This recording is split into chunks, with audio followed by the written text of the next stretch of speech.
Hi friends, அனைவருக்கும் வணக்கம். இன்றைக்கி நம்ம பார்க்க போகிறது பாய்மங்கள் அப்படிங்கிற பாடம் தான். இந்த பாடம் 9th ஸ்டாண்டர்டில் 3rd லெசனாக இருக்குது. நீங்கள் ஒரு முறை புத்தகத்தில் இந்த லெசனை படிச்சுட்டு அதுக்கப்புறம் இந்த வீடியோ பாருங்கள். அப்போ தான் உங்களுக்கு யூஸ்ஃபுல்லாக இருக்கும். ஸோ வாங்க வீடியோக்குள்ளே போகலாம். முதல் வினா, கீழ்கண்டவற்றில் எவை பாய்மங்கள்? கீழ்கண்டவற்றில் எவை பாய்மங்கள்? ஆன்சர் பாருங்கள். திரவங்கள் மற்றும் வாயு ரெண்டுமே பாய்மங்கள் தான். ஓகேங்களா, திடப்பொருள் பாய்மங்களில் வராது. ஸோ என்ன ரீசன் அப்படின்னு பார்த்தீங்கன்னா, அந்த திடப்பொருளில் அழுத்தம் அதிகரிக்கும் போது என்னாகும் அப்படின்னா, அதோட சிறப்பு பண்பினால் அது இழுவிசைக்கு உட்பட்டு சிதவடையும் அல்லது உருமாறும். ஓகேங்களா, ஸோ சிதவடைகிறது தான் பேசிக் கான்செப்ட்டு. ஸோ அதனால் இது வந்து பாய்மங்களில் வராது. ஆனால் நீங்கள் திரவங்களில் அந்த அழுத்தத்தை வந்து அதிகரிச்சிங்க அப்படின்னா அது என்னாகும் அப்படின்னா பாயும் தன்மை அப்படிங்கிறது உண்டாகும். ஓகேங்களா, ஸோ வேறு ஒரு ஷேப்பில் அது மாறும். ஸோ பலூனில் தண்ணியை நிரப்பி அழுத்துனீங்கன்னா என்ன ஆகும்? அது இன்னொரு இடத்துக்கு மாறும்ல. ஸோ அதுதான். ஓகேங்களா, இதுதான் திரவங்களுக்கும் பாய்மங்கள் அப்படின்னு சொல்லப்படுது.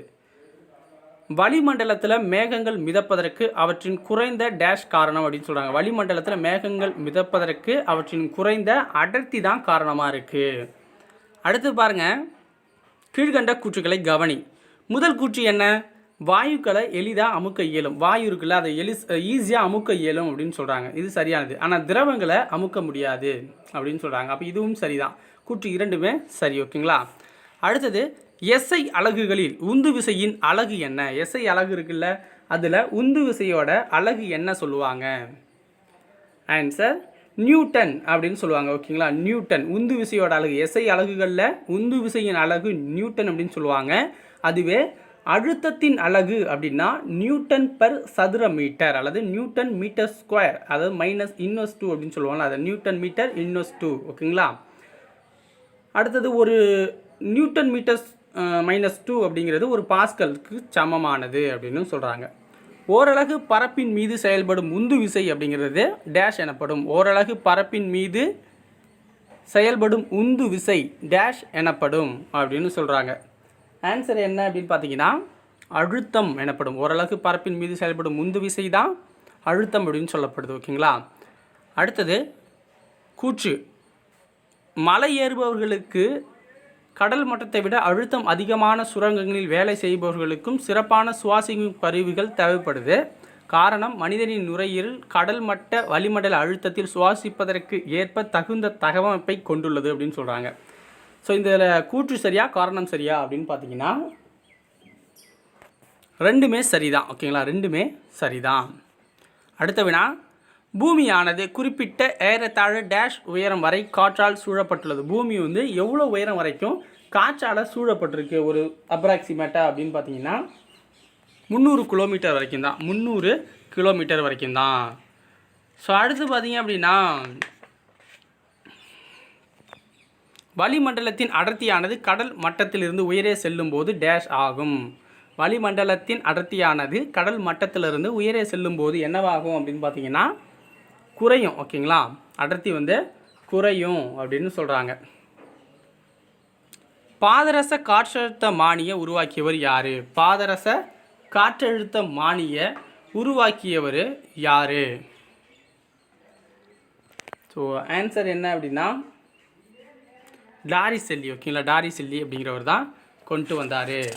அடுத்தது பாருங்கள், குறிப்பிட்ட பருமன் அளவுள்ள ஒரு பொருளின் நிறைக்கும் 4 டிகிரி செல்சியஸ் வெப்பநிலையில் அதே பருமன் கொண்ட நீரின் நிறைக்கும் இடையே உள்ள விகிதம் என்ன? கொஸ்டின் புரிஞ்சிச்சிங்களா? ஒரு குறிப்பிட்ட பருமன் அளவுள்ள பொருளின் நிறைக்கும் 4 டிகிரி செல்சியஸ் வெப்பநிலையில் அதே பருமன் கொண்ட நீரின் நிறைக்கும் இடையே உள்ள விகிதம் அப்படிங்கிறது ஒப்படர்த்தி எனப்படும். ஒப்படர்த்தி எனப்படும். ஓகேங்களா. அடுத்தது, பாதரசத்தின் அடர்த்தி அப்படின்னா 13,600 கிலோகிராம் மீட்டர் இன்வர்ஸ் -3 அப்படின்னு சொல்கிறாங்க. ஓகேங்களா. அடுத்தது, வளிமண்டல அழுத்தத்தை அளக்க பயன்படுவது என்ன அப்படின்னா காற்றழுத்த மானி. ஓகேங்களா, வளிமண்டல அழுத்தத்தை அளக்க பயன்படுவது காற்றழுத்த மானி. இத்தாலிய இயற்பியலாளர் டாரிசெல்லி அப்படிங்கிறவர் தான் அதை வந்து கிரியேட் பண்ணுறாரு. ஓகேங்களா, டாரிசெல்லி அவர்கள் தான் அதை வந்து கிரியேட் பண்ணுறாரு. அடுத்தது, பொறுத்துக. ஸோ இந்த பொறுத்துக அப்படிங்கிறது ரொம்ப ரொம்ப முக்கியமானது. நம்ம வீடியோஸ்லேயே பொறுத்துக தான் ரொம்ப ரொம்ப முக்கியமானது. ஸோ ஃபஸ்ட்டு எப்படி பொருத்தணும் அப்படின்னு நம்ம பார்க்கணும். ஓகேங்களா. ஸோ ஃபஸ்ட்டு பாருங்கள், அடர்த்தி அப்படின்னா நிறை பர் பருமன். ஓகேங்களா, அடர்த்தி அப்படின்னா நிறை பர் பருமன். அடுத்து பாருங்கள், அடுத்து என்ன இருக்குது, 1 கிராம் எடை. 1 கிராம் எடை அப்படின்னா 980 டையின் அப்படிங்கிறது. பாஸ்கல் விதி. பாஸ்கல் விதி அப்படின்னு பார்த்தீங்கன்னா அழுத்தத்தில் வரும். ஓகேங்களா, அழுத்தம். பால்மானி அப்படின்னா பால். ஓகேங்களா, பால்மானிங்கிறது பாலில் வந்து அந்த இதை வந்து அளக்கிறதுக்கு பயன்படுறது. அடுத்தது, வளிமண்டல அழுத்தத்தை அளக்க பயன்படும் கருவி என்ன? வளிமண்டல அழுத்தத்தை அளக்க பயன்படும் கருவி என்ன? ஆன்சர் பாதரச காற்றழுத்தமானி. டாரிசெல்லி அப்படிங்கிறவர் கிரியேட் பண்ணார் அப்படின்னு சொல்லிட்டோம். பாதரசத்தின் அடர்த்தியும் சொல்லிட்டோம், 13,600 கிலோகிராம் மீட்டர் இன்வெர்ஸ், அதாவது -3. ஓகேங்களா, பவர் -3 அப்படின்னு சொல்லிட்டோம். ஸோ அடுத்தது, கீழ்கண்ட கூற்றுக்களை கவனி. கூற்று: ஒரு கல்லானது நீரில் போடும்பொழுது அது மூழ்கும். காரணம், திரவத்தின் அடர்த்தியை விட பொருளின் அடர்த்தி அதிகமாக இருக்கும் பொழுது அப்பொருள் அத்திரவத்தில் மூழ்கும் அப்படின்னு சொல்கிறாங்க. இதில் எது சரியானது அப்படின்னு பார்த்தீங்கன்னா ரெண்டுமே சரிதான். ஓகேங்களா, ஒரு கல்லானது நீரில் போடும்போது மூழ்கி போகும். திரவத்தின் அடர்த்தி விட பொருளின் அடர்த்தி அதிகமாக இருக்கும் பொழுது அப்பொருள் திரவத்தில் மூழ்கிறது சகஜம் அப்படின்னு சொல்கிறாங்க. ஸோ ஓகே தான், கரெக்ட் தான். அடர்த்தியோட எஸ்ஐ அலகு என்ன? அடர்த்தி இருக்குல்ல, அதோட எஸ்ஐ அலகு என்ன? Answer kilogram per metre cube. ஓகேங்களா, கிலோகிராம் பர் மீட்டர் கியூப் தான் அடர்த்தியோட அலகு. அடுத்தது, கீழ்கண்டவற்றில் தவறான இணை எது? பால்மானி அப்படின்னா லாக்டோமீட்டர். சர்க்கரை மானி அப்படின்னா சச்சரோமீட்டர். சாராயமானினா ஆல்கஹால் மீட்டர். அனைத்தும் சரின்னு கொடுத்துருக்காங்க. இதில் தவறானது எது அப்படின்னு பார்த்தீங்கன்னா அனைத்தும் சரி அப்படிங்கிறது தான் தவறானது. அனைத்தும் சரி. ஓகேங்களா, லாக்டோமீட்டர், சாராயமானி, சர்க்கரை மானி எல்லாத்துக்கும் பெயர் வந்து கரெக்டாக கொடுத்துருக்கோம். ஓகேங்களா, அனைத்தும் சரியானது. அடுத்து பாருங்கள், பொறுத்துக.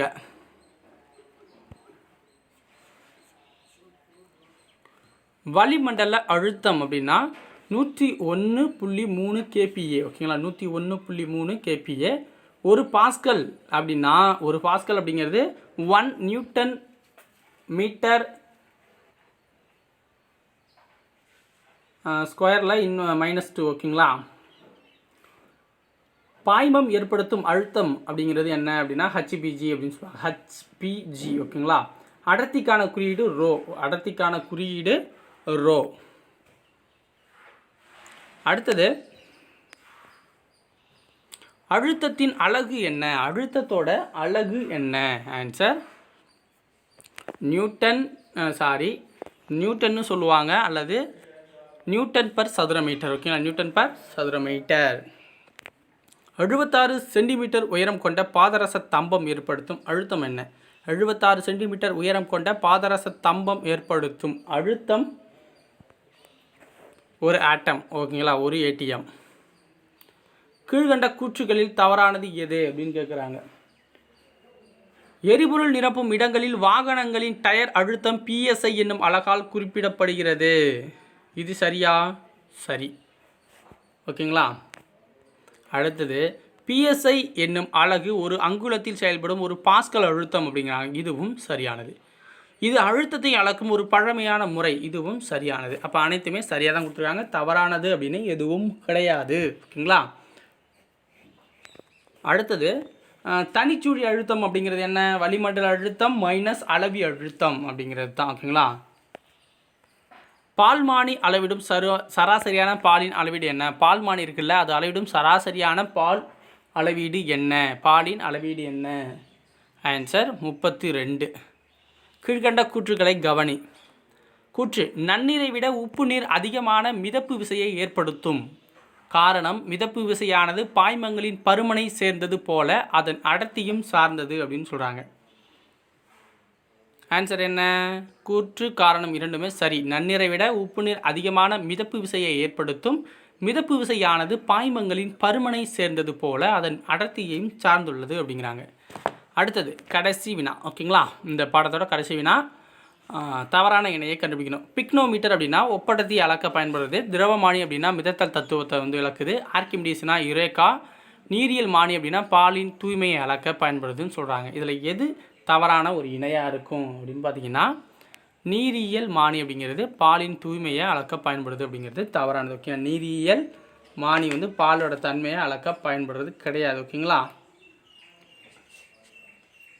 பிக்னோமீட்டர் ஒப்படர்த்தி அளக்க பயன்படும். அடுத்தது பார்த்தீங்க அப்படின்னா மிதத்தல் தத்துவத்துக்கு என்ன பயன்படுது அப்படின்னு பார்த்தீங்கன்னா திரவமானி தான். ஓகேங்களா. ஸோ அடுத்தது இறக்க ஆர்கிமிடிஸ். ஸோ அதுக்கு வந்து பார்த்தீங்க அப்படின்னா இரேக்கா அப்படிங்கிறது அலறிய கொண்டே குளியல் தொட்டில் வெளியே ஓடினார். ஸோ அதனால் அந்த பேர் வந்து கொண்டு வந்துட்டாங்க. நீரியல் மானி அப்படின்னு ஒன்று கிடையாது. ஓகேங்களா. ஸோ அதனால் அப்படி கிடையாது. அதனால் அதுக்கு உண்டானதை நல்லதை சொல்ல முடியாது நம்மளால். ஸோ இந்த பாடம் இதோட முடிஞ்சிருச்சு. ஓகேங்களா. ஸோ இந்த வீடியோ உங்களுக்கு பிடிச்சிருந்துச்சுன்னா லைக் பண்ணுங்கள், ஷேர் பண்ணுங்கள், மறக்காமல் நம்ம சேனலை சப்ஸ்கிரைப் பண்ணி சப்போர்ட் பண்ணுங்கள். உங்களுக்காகத்தான் வினாக்கள் ஒவ்வொரு லெசனையும் தனியாக எடுத்து நம்ம வந்து போட்டுக்கிட்டு இருக்கோம். ஸோ அதுக்கு உங்களுடைய ஆதரவு அப்படிங்கிறது தேவை. ஓகேங்களா. ஸோ நன்றி, வணக்கம்.